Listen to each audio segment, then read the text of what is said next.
Hi friends, ఈ car model 2024 Cadillac. ఇది రిమోట్తో ఆటోమేటిక్గా స్టార్ట్ అవుతుంది. కార్లో కూర్చొని కంపల్సరీగా సెల్ఫ్ బటన్ అయితే నొక్కాల్సింది ఉంటుంది, అప్పుడే ఇంజిన్ ఆన్ అవుతుంది.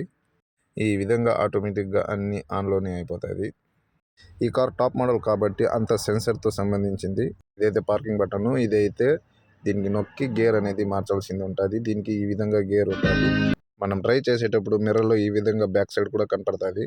ఈ కార్కి ఫ్రంట్ మిర్రర్ పైన కూడా స్పీడ్ మీటర్ కనపడుతుంది, అటు నుంచి డిస్ప్లేలో కూడా కనపడుతుంది. ఈ కార్కి చాలా సిస్టమ్లు ఉన్నాయి, అది ఇంకొక వీడియోలో చూపిస్తాను. ఈ కార్కి స్మాల్స్ ఫ్రిడ్జ్ కూడా ఉంది వాటర్స్ పెట్టుకోవడానికి. దీనికైతే సీట్ కవర్లు వచ్చేసి లగ్జరీగా ఉంటాయి. డ్రైవర్ బ్యాక్ సైడ్ అయితే 2 సీట్లు, దాని వెనకాల వచ్చేసి 2 సీట్లు ఉంటాయి. నా యూట్యూబ్ ఛానల్ని అయితే సబ్స్క్రైబ్ చేయండి, ఇంకా కొత్త వీడియోస్లో అప్లోడ్ చేస్తాను. ఈ కార్కి హ్యాండ్ బ్రేక్ అయితే ఈ విధంగా ఉంటుంది. సబ్స్క్రైబ్.